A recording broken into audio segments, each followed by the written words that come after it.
Ahora con ustedes, Tiempo de Estudio Maná.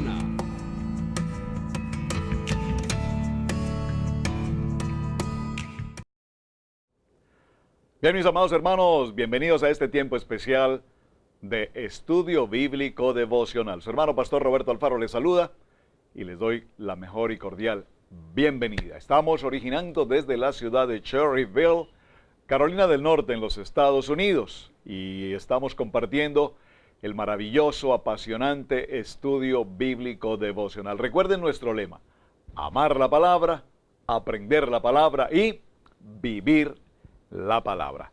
Parashá de la semana, el parashá maravilloso de Jitro, suegro de Moisés, abuelo de Gerson y Eliezer, padre de Séfora y por supuesto un hombre llamado el Cohen, sacerdote de Madián.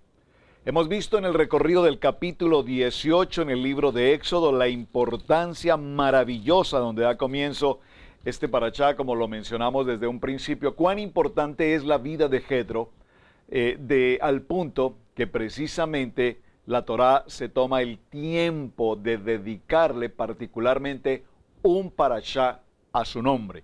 No tenemos un parashá particularmente que diga Abraham o que hable de Isaac o que diga incluso Moshe, aunque por supuesto todo Éxodo y aún todo Bereshit nos menciona su vida, su recorrido, su trayectoria hasta el tiempo de su muerte. Pero Jetro, sin lugar a dudas, ocupa un lugar extremadamente importante. En lo que hemos avanzado del capítulo 18 concluimos algunos aspectos importantes y básicos que quiero retomar. Básicamente en el capítulo 18, verso 1 dice la palabra: oyó Jetro, sacerdote o Cohen de Madián, suegro de Moisés, todas las cosas que Moisés habló respecto a lo que había sucedido al pueblo de Israel en este proceso de salir de la esclavitud de Egipto. Y todo este proceso es tan importante porque en el verso 11 puntualmente anunciamos cómo ahora Jetro dice esta palabra: ahora conozco. Este ahora conozco nos habla de un nivel especial de emuná en la vida de Jetro. Cuando digo un nivel especial de emuná, ¿a qué me refiero? Pareciera ser que muchos creyentes se hacen creyentes, espero que la expresión sea correcta, se hacen creyentes cuando a su vida ha llegado un milagro. Es decir, muchos creyentes caminan por un camino de los milagros. Y es el ejemplo evidente que conocemos a través de la vida de Yeshua. Multiplicación de los panes y los peces, resurrección de Lázaro, la mujer que toca el manto y cesa el flujo de sangre, la resurrección de Tamita. Todos los milagros que Jesús hacía, dice la palabra, que las gentes le seguían y le seguían y le seguían. Sanidad de los leprosos, resurrección, milagros, provisión, alimento, darle la vista al ciego, sanar al paralítico. Y lastimosamente nos preguntamos cuántos de todos aquellos que seguían a Yeshua lo seguían a él como persona, como Mesías, como el Mesías, o realmente lo único que buscaban era simplemente encontrar un milagro. Esa es una pregunta para el siglo XXI. ¿Cuántos de tantos miles de millones de gentes en el mundo entero? Saben, cuando vemos las estadísticas numéricas en las congregaciones se presumen y se sienten muy elevadas en su fe cuando tienen 20, 30 mil o 40 mil, y cuál es la iglesia más grande y la mega iglesia más grande. Pero la pregunta sigue siendo la misma. ¿Estamos buscando el milagro, los milagros, o estamos caminando en una porción de emuná, de fe auténtica, de la fe verdadera, no de una fe ocasional, no de una fe emocional, no de una fe, repito, de milagros? Por supuesto, cuando tenemos fe y somos creyentes en el corazón y tenemos el temor de Yahweh, por supuesto, y lo puedo decir por testimonio, a nuestra vida diariamente veremos la mano de Dios obrando a nuestro favor. Como dice la palabra, con brazo extendido. Por un carril sube la oración y por el otro carril baja la bendición. Pero esto no es un asunto automático en el que tú simplemente dices, yo creo y ya he recibido el milagro. No. Es un proceso, diga conmigo por favor, es un proceso. Es un proceso que puede tardar mucho tiempo para algunos, para otros posiblemente sea mucho más práctico, porque pues la voluntad de Dios es buena, perfecta y agradable y Él sabe cómo trata en el corazón de cada uno de nosotros.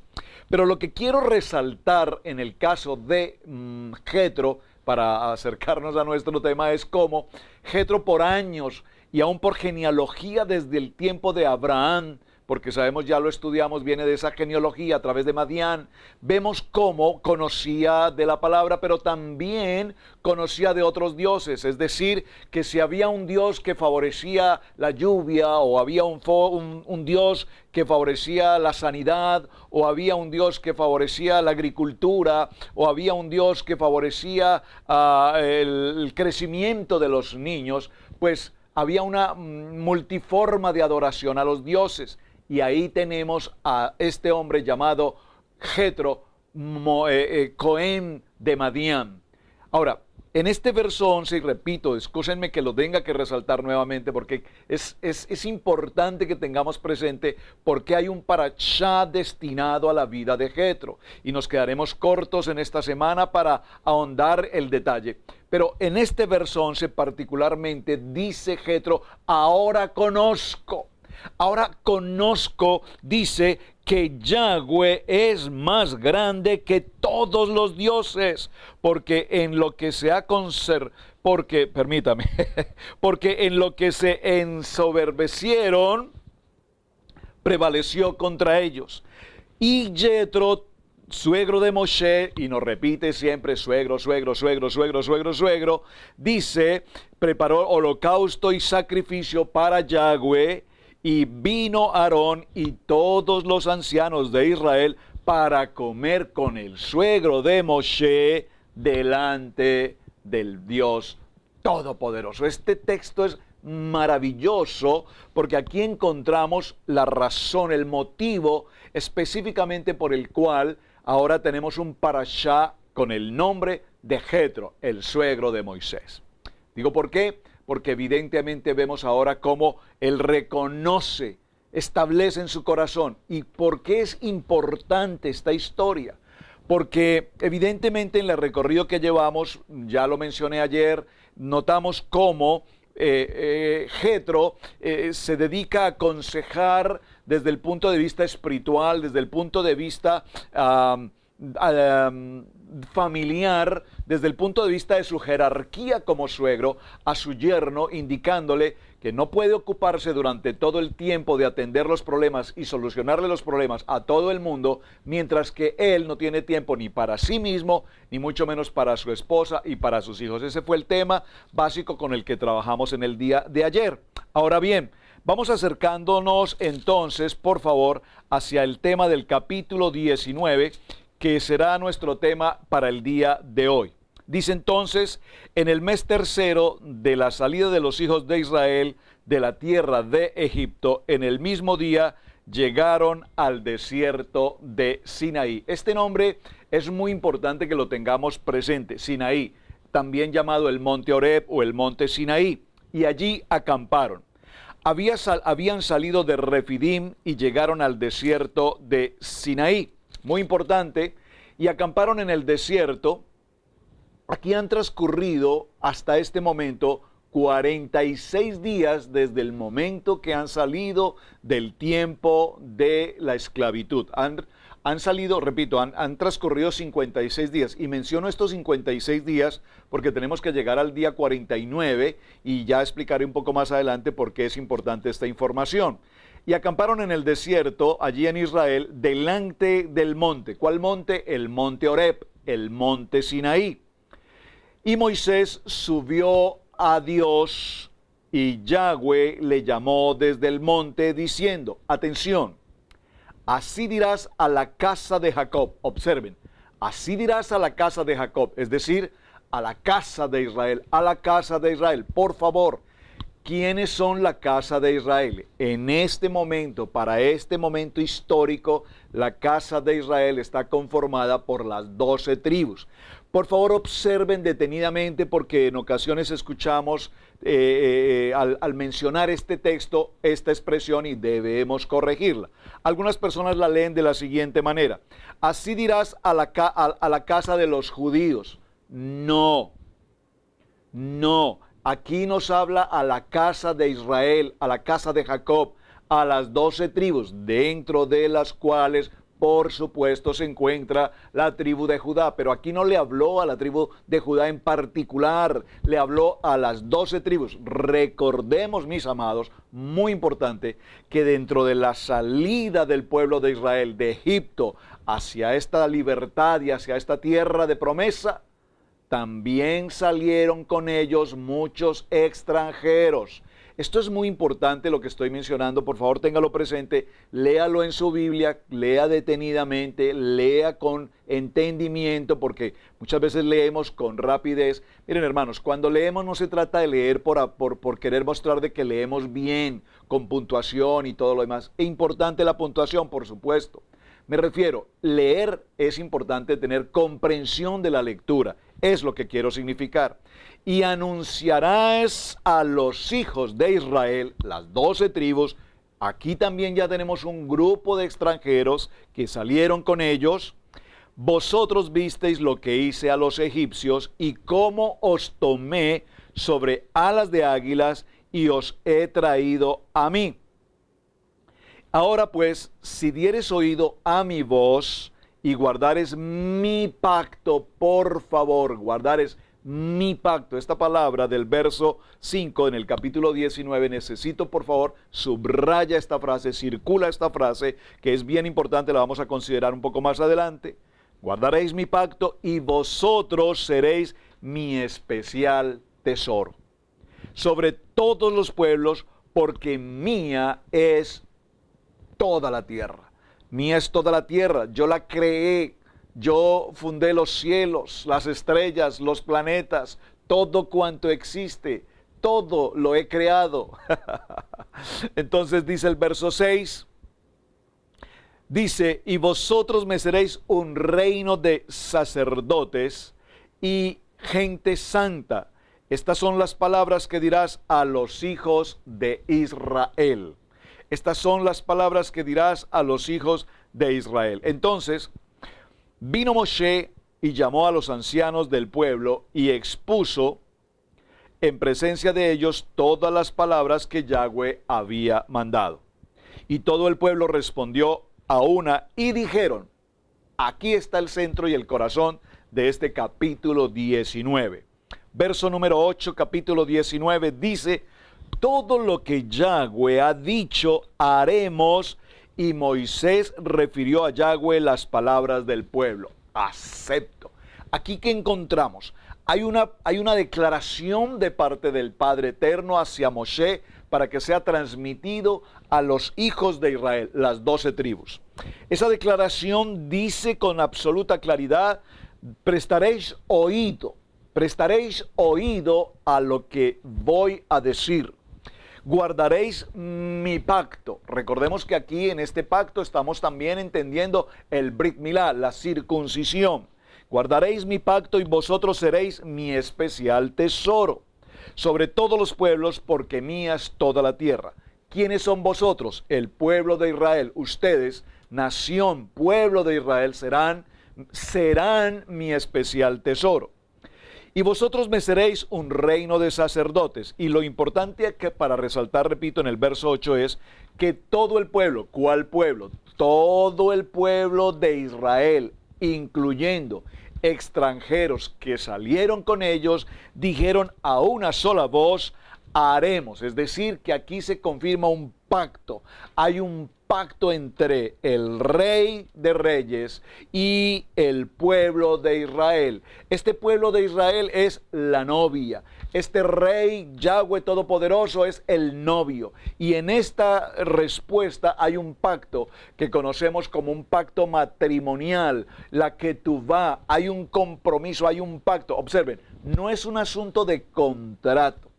Hoy, lastimosamente, el matrimonio se ha convertido en eso, en un contrato civil, mediante una firma en la cual nos disponemos a hacer determinadas acciones el uno, determinadas acciones el otro. Si en el transcurso del tiempo no se dan cumplimiento a estas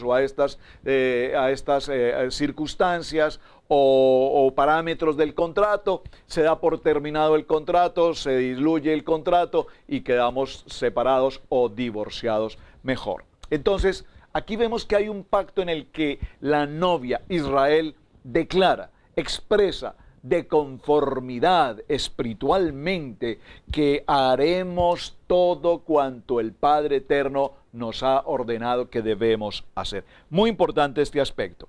Entonces dice Moshe, refirió a Yahweh estas palabras y dice Moshe al Padre Eterno, el pueblo, todo el pueblo a una voz aceptaron el compromiso, el pacto que hoy estamos celebrando. Entonces Yahweh dice a Moisés, he aquí, yo vengo a ti en una nube espesa para que el pueblo oiga. Por favor, leamos con detenimiento esta porción del verso 9. Yahweh le habla a Moisés y le dice, he aquí, yo, Yahweh, vengo a ti, Moshe, a ti. No dice, vengo al pueblo. No dice, vengo a Israel. No dice, vengo a toda esta nación. No. Vengo a ti, Moshe, en una nube espesa, para que el pueblo oiga mientras yo hablo contigo. ¿Observaron este punto tan extremadamente importante? ¿Qué está diciendo el Dios eterno a Moshe? Yo voy a hablar contigo, Moshe, contigo. Y quiero hablar contigo de tal manera que todo el pueblo escuche que yo estoy hablando contigo. No dice, yo voy a hablar con el pueblo y quiero que todos me escuchen. No, voy a hablar contigo porque quiero que toda la nación escuche que yo estoy hablando contigo. ¡Wow! Tremendo este texto maravilloso del verso 9. Yo vengo a ti en una nube espesa para que el pueblo oiga mientras que yo hablo contigo y también para que te crean para siempre. Es necesario, Moshe, que este pueblo escuche que yo hablo contigo. Y para que ellos escuchen que yo hablo contigo, me presentaré en una nube espesa y todos oirán que yo estoy hablando contigo, porque es necesario que este pueblo crea para siempre que yo mantengo una comunicación abierta, directa, permanente contigo, Moshe. Amén. Maravilloso momento, maravilloso momento. Y Moisés refirió las palabras del pueblo a Yahweh. Y Yahweh dijo a Moshe, ve al pueblo y santifícalos hoy y mañana y laven sus vestidos. Y estén preparados para el tercer día, porque al tercer día Yahweh descenderá a ojos de todo el pueblo sobre el monte Sinaí. ¡Qué maravilloso momento! Aquí esta expresión del tercer día todos conocemos. El tercer día tiene un valor extraordinario. El tercer día nos habla de resurrección. El tercer día nos habla de del momento en que el Padre Eterno ahora se presenta para que todos los ojos del pueblo de Israel le puedan ver. Por favor, esto nos sucede en el mes de Sivan. Recuerden, el tercer mes. Y señalarás al pueblo en derredor, diciendo, guardaos. Por favor, presten mucha atención, guardaos. No subáis al monte, ni toquéis sus límites. Cualquiera que tocare el monte, de seguro morirá. cuán importante subir a la presencia del Padre Eterno, entendiendo que debemos cumplir unos parámetros específicamente establecidos por el Padre. No nos podemos salir de la línea, del lineamiento, límites establecidos en santidad, en obediencia, en honra para nuestro Padre Eterno. Verso 13, no lo tocará mano porque será apedreado o aseteado. Sea animal o sea hombre, no vivirá. Cuando suene largamente la bocina, subirán al monte. Y descendió Moshe del monte y el pueblo, y se santificó el pueblo, y los varones lavaron sus vestidos. Esto es un tiempo Yobel, es un tiempo maravilloso. Y dijo al pueblo, estad preparados al tercer día, no toquéis mujer. Miren qué interesante este punto, amados hermanos. Uno de los requisitos para los varones era precisamente para los hombres de Dios tener tanta pureza, tanta santidad, tanto compromiso con la palabra, que dentro de todos los lineamientos por 3 días el hombre no podía llegar a tener ningún tipo de intimidad en la mujer o con su mujer, y el texto así nos lo indica. Muy importante, era un encuentro con el Padre Eterno, un encuentro en el que se debía estar en toda una condición física y espiritual de pureza y de limpieza total para con el Padre. Aconteció que al tercer día, cuando vino la mañana, vinieron truenos y relámpagos y espesa nube sobre el monte y el sonido de bocina y muy fuerte, y se estremeció todo el pueblo que estaba en el campamento. Es maravilloso porque el Padre Eterno indica paso a paso cada detalle, cada circunstancia de lo que ha de venir, de lo que ha de suceder, de lo que debía estar pasando en cada uno de estos preciosos momentos. Estamos a punto de oír la voz de Dios y estamos a punto de sellar ese pacto maravilloso para con Dios. En el segundo libro a Corintios, en el capítulo 6, verso 17, dice la palabra, por lo cual salid de ellos y apartaos, dice el Señor, y no toquéis lo inmundo, y yo os recibiré, y seré para vosotros por Padre, y vosotros me seréis hijos e hijas, dice el Señor, el Padre Todopoderoso. Primer libro de Pedro, capítulo 2, verso 9, dice la palabra, mas vosotros sois linaje escogido, real sacerdocio, nación santa, pueblo adquirido por Dios, para que anunciéis las virtudes de aquel que os llamó de las tinieblas, de la oscuridad, de la esclavitud, a la luz admirable, a la Torá, a la palabra, a la presencia del Dios Todopoderoso. Así es que Dios nos habla, Dios nos habló y Dios, por supuesto, nos sigue hablando en este mismo momento. Ahora, en todo este proceso que estamos desarrollando, mis amados hermanos, vemos cómo el pueblo se prepara y Yahweh habla a Moisés y le da indicaciones muy puntuales, específicas de santificación, de limpieza, de pureza en sus vestidos, en sus cuerpos, en su corazón, porque la presencia del Padre se avecina y va a estar precisamente en medio de nosotros. Vamos al verso 14. Y descendió Moisés del monte al pueblo y santificó al pueblo y lavaron sus vestidos. El día solemne y memorable de la presencia de Dios está a punto de suceder allí en el Sinaí. Aconteció que al tercer día, cuando vino la mañana, vinieron truenos y relámpagos y esta espesa nube sobre el monte y el sonido de la bocina, dígalo conmigo, el sonido del chofá, maravilloso. No sé usted, pero en lo personal, cuando puedo escuchar el sonido de la trompeta, el sonido del chofá, es maravilloso como ese sonido penetra hasta lo más profundo de nuestro ser, nos reargulle y nos recuerda que hay una voz, un trueno de Dios, el sonido de la trompeta, que dice la palabra que estremeció a todo el pueblo en el campamento. Y Moisés sacó del campamento al pueblo para recibir al Dios Todopoderoso y se detuvieron al pie del monte. Dios cubre todo ese monte con esa densa nube, maravilloso momento. Hay relámpagos, hay temblor, hay fuego, hay truenos, hay sonido de bocinas, la nube espesa. todo el monte Sinaí, verso 18, dice, todo el monte Sinaí humeaba porque Yahweh había descendido sobre él en fuego, y el humo subía como el humo de un horno, y todo el monte se estremecía en gran manera. Hermanos, leer estos textos,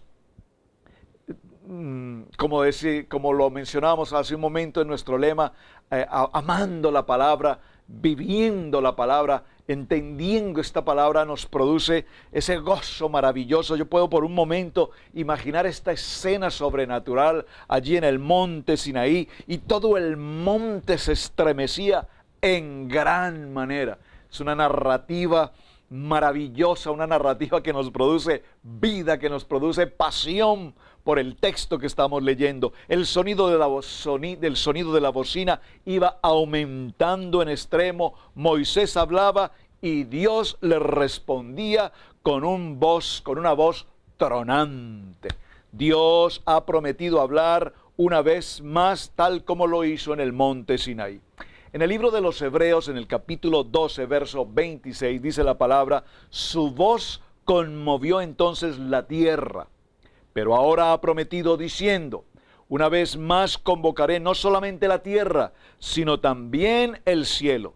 Mirad que no desechéis al que habla, pues si no escaparon aquellos que desecharon al que les amonestaba en la tierra, mucho menos nosotros si desechamos al que amonesta desde los cielos. Libro de Hebreos capítulo 12, verso 25. Vamos a ir cerrando la lectura de este texto, nos quedan algunos versos. Y descendió Yahweh sobre el monte Sinaí, sobre la cumbre del monte, y llamó Yahweh a Moshe a la cumbre del monte, y Moshe subió.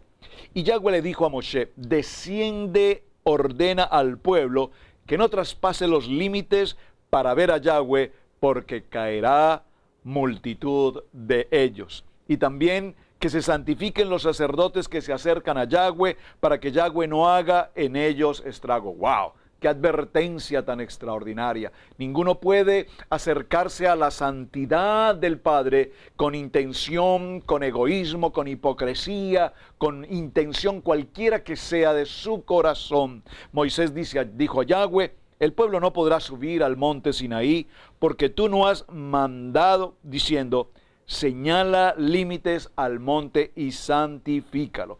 Y Yahweh le dijo: ve, desciende y subirás, tú, Aarón contigo, mas los sacerdotes del pueblo no traspasen el límite para subir a Yahweh, no sea que haga en ellos estrago. Entonces Moisés descendió y se lo dijo al pueblo.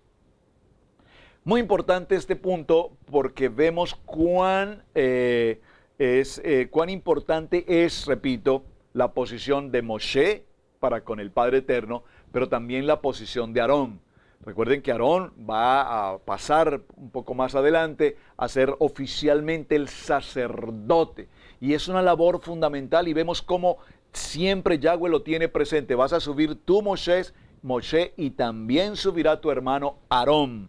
Muy importante este aspecto que estamos desarrollando aquí. Ahora bien, nos damos cuenta en este maravilloso texto del capítulo 20, que es el capítulo que nos va a dar como el contenido general de todo lo maravilloso parashá de Yitro, porque ya vimos las estadísticas, lo que ha de pasar. Los sacerdotes no pueden traspasar, solamente subirá Moshe, subirá Aarón.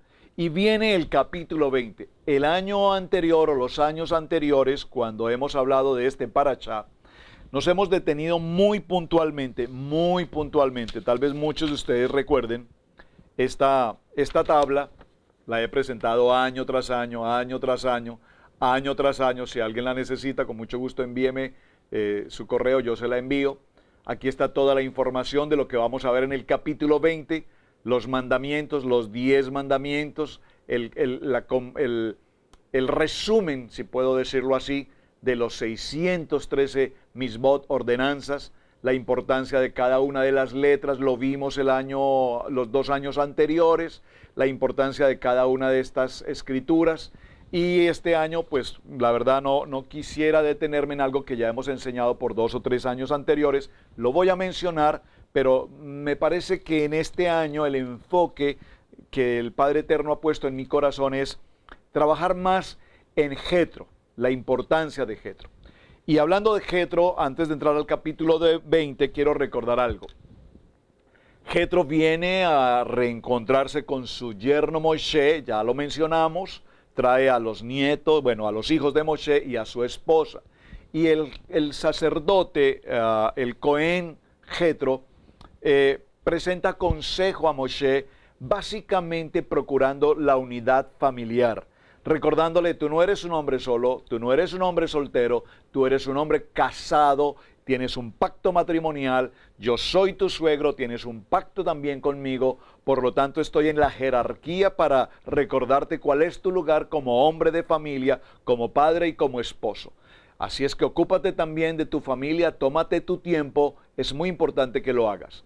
Moshe le transmite la grandeza de señales y maravillas y vemos entonces el techuvá, la conversión de Jetro al poder sobrenatural de Dios a través de ese émuna. ¿Por qué es tan importante este aspecto? Porque la visita de Jetro no solamente fue hasta allí, es decir, no solamente vengo a entregarte tu esposa, vengo a entregarte tus hijos y me voy, tengo cosas que hacer. No.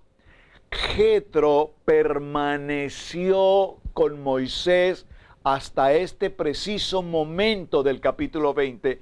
Jetro estuvo presente. Moshe sabe, porque ya el Padre Eterno así se lo ha dicho, que se va a presentar. ¿Qué mejor momento en el que Moshe comparte con su suegro y le dice, pero suegro, ¿cómo es que te vas a regresar a Madián? Ahora, en el momento más importante, cuando el Dios Eterno se presenta con nosotros y todos le vamos a ver, le vamos a escuchar, necesito que estés aquí.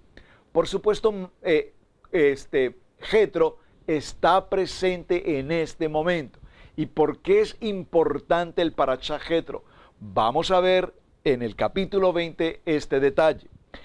Dice el verso 20, y habló Yahweh todas estas palabras. Habló Yahweh todas estas palabras. Todas estas palabras que tenemos en esta porción del resumen que hicimos el año anterior. ¿Recuerdan? Aleph, Bet, Gimel, Dalet, Hey. Todas están aquí. Estas palabras. Y observen. Yo soy Yahweh tu Dios, que te saqué de la tierra de Egipto, de casa de servidumbre. Esta primera porción del capítulo 20, yo soy Yahweh tu Dios, es lo primero que el Padre quiere que todo creyente tenga grabado y marcado en su corazón, en nuestro corazón, en mi corazón, que Él es el Dios eterno, el Dios todopoderoso, Yod-Hei, Vav-Hei, el yo soy. ¿Y qué dice? Dice que te saqué de la tierra de Egipto, de casa de servidumbre. ¿Por qué es tan extraordinariamente importante este texto? Mis amados hermanos, hasta nuestros días, hasta este preciso momento en el que estamos anunciando este parashá, este texto tiene cumplimiento, tiene eficacia y, si le puedo decir en un término jurídico, tiene absoluta legalidad o validez de lo que estamos leyendo. ¿Por qué? Porque sabemos, nuestra cultura latinoamericana o hispanoamericana, como usted prefiera llamarla, no tiene más de 500 y algo de años, 1492, entre comillas, descubrimiento de América, entre comillas, todo este fenómeno. Nuestras regiones, nuestras naciones, Centro, Suramérica, son invadidas, comillas, por el pueblo español, conquistadores, comillas. Pastor, ¿por qué tantas comillas? Bueno, porque cuando estudiamos nuestra historia, hablar de conquistadores, pues no sé si usar otra palabra, invasores, no sé si utilizar otra palabra, si tenemos en cuenta la manera como todas las culturas indígenas fueron víctimas del terrorismo de estos, comillas, conquistadores, que lo único que hacían era venir en pos de recuperar riquezas, el oro y todo lo demás. Sabemos también por demás que en medio de esos viajes muchos de los hombres del pueblo judío, aquí sí lo puedo decir, del pueblo judío, que estaban en España, recuerden ese tiempo de la Inquisición, tuvieron que salir en bandadas hacia muchos lugares del Mediterráneo, Italia y también a las Américas, o sea que parte de esa migración de judíos, aquí estoy hablando de judíos, el pueblo sefardita, después del proceso de Inquisición, vienen hacia nuestras tierras y de allí tenemos precisamente la colonización también de muchos de esos pueblos hoy con la cultura del pueblo judío. Sin embargo,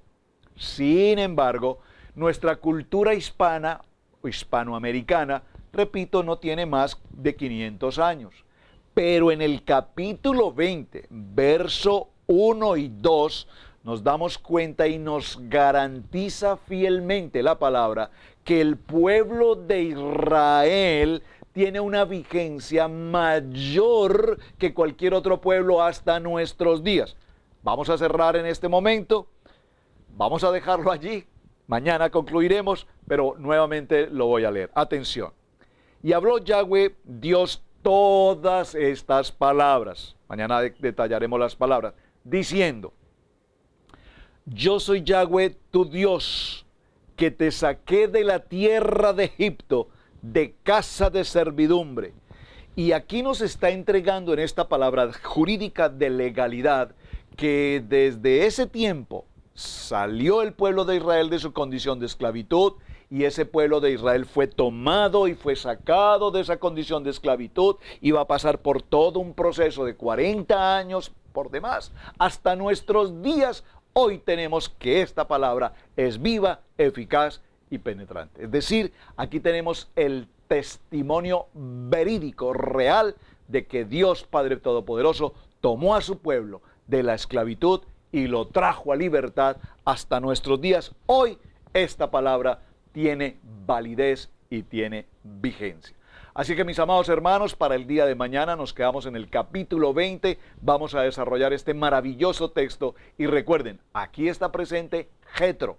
¿Y por qué les insisto en esto? Porque ahora veremos qué va a pasar en el parashá de Jetro, qué va a pasar con este hombre después de que escuche estas palabras que Dios habló aquí en el monte Sinaí. Mis amados hermanos, muchísimas gracias por acompañarnos. Su hermano Pastor Roberto Alfaro les saluda. Gracias por acompañarnos con los videos, compartirlos, por las tareas, sus mensajes, sus preguntas, sus inquietudes. Gracias por suscribirse también con nuestro canal. Hasta el día de mañana. Shalom para todos. Bendiciones.